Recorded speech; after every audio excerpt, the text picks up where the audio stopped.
Hello everyone, welcome back.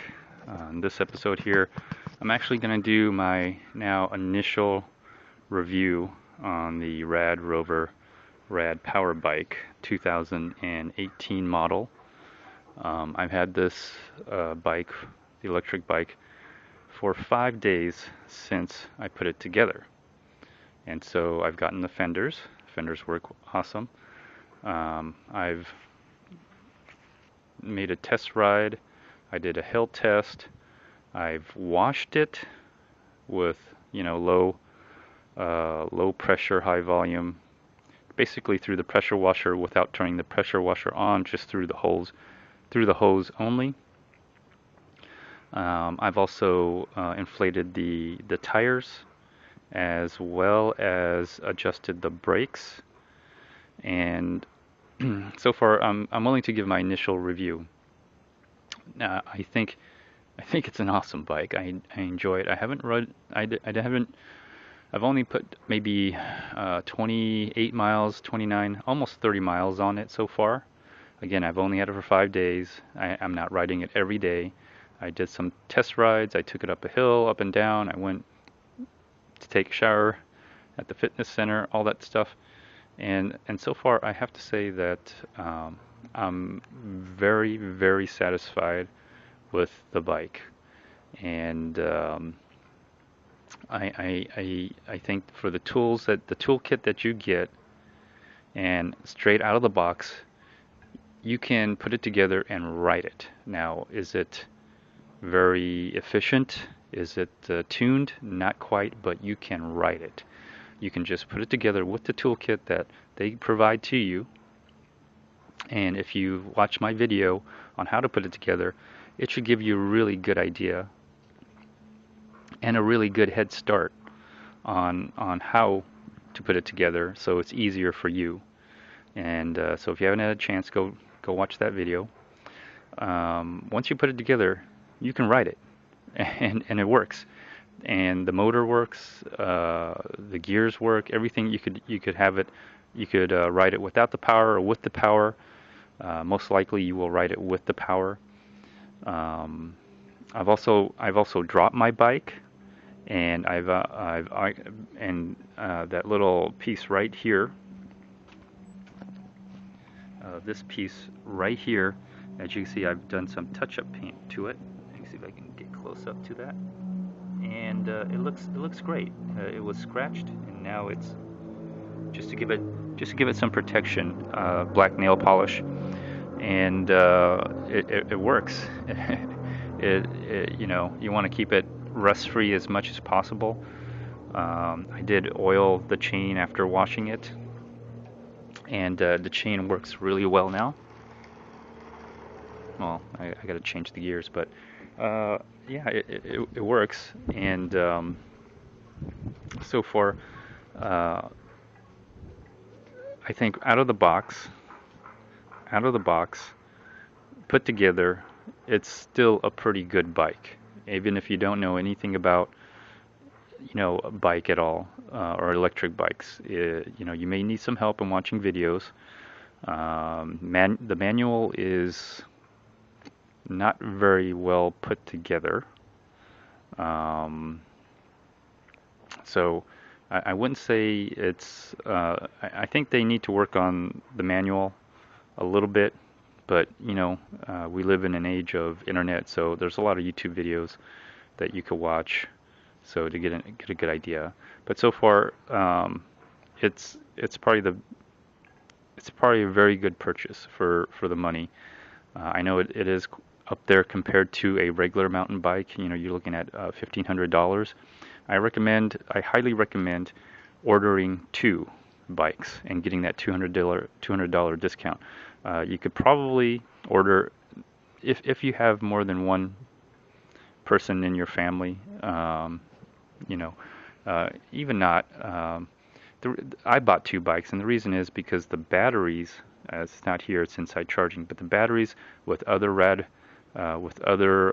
power bikes are compatible with each other. They're interchangeable, so you'll get a second battery.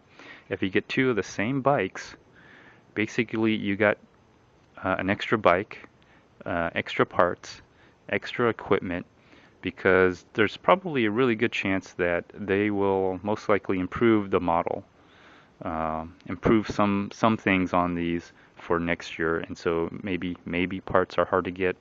It seems like a lot of this probably most likely comes from China and is ordered that way from some manufacturer in China, and then it's brought to wherever, Seattle, and then shipped out from there. Now, that's what it seems like to me, but maybe not. Maybe not. I don't know. Okay, but that's the feeling I get. Anyways, if there was any upgrade that I'm going to do on the bike, is probably the tires next. I'm probably going to upgrade the tires. I'm looking into tubeless tires. I think that may be an upgrade that Rad Power bikes may look into, having tubeless tires. It's lighter weight, easier maintenance, and for these fat tires, tubeless tires make a lot of sense.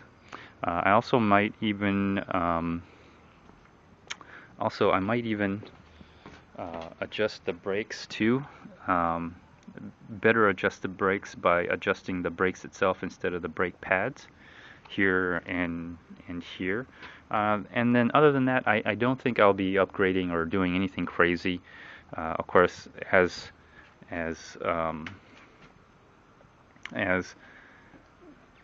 time goes on, I'll definitely keep you up to date on everything that I do. The only other thing that I'm going to do that is that requires more tools. Okay, that requires more tools. Also, yeah, I also, sorry about that. I also did a review on the settings, the power, this power setting as well. I also did a review on that. And here's the thing: the instruction manual for the display, I think they need to improve that or talk to their Chinese manufacturer and get them to print the manual correctly. So just saying.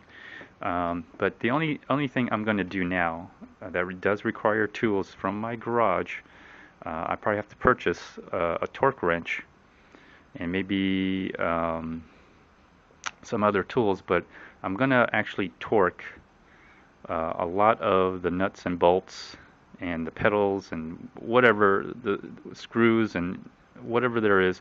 I'm probably going to torque that down because there's a really good chance that from the manufacturer that they're not properly torqued. And so if you're riding along and all of a sudden the screws get loose and things fall apart on you, that's not a good idea. So you probably want to go around and torquing everything to the right torque settings, and that way you can enjoy a ride without your bike falling apart on you over time. I'm not saying that's going to happen, but you know, things vibrate, and when things vibrate, they tend to, the nuts and the bolts and screws and all that tend to loosen over time. So that's the only thing I'm going to do. Other than that, I'll probably tune that up. As far as the wheels, maybe I'll tune them. I'll start truing the wheels. Maybe.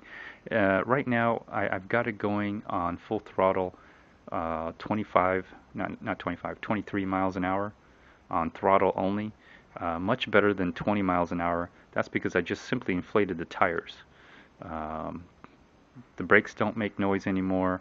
The brake pads aren't rubbing against the disc brakes. So other than that, that's pretty much what I've done. And my initial review on this is still a 2-1,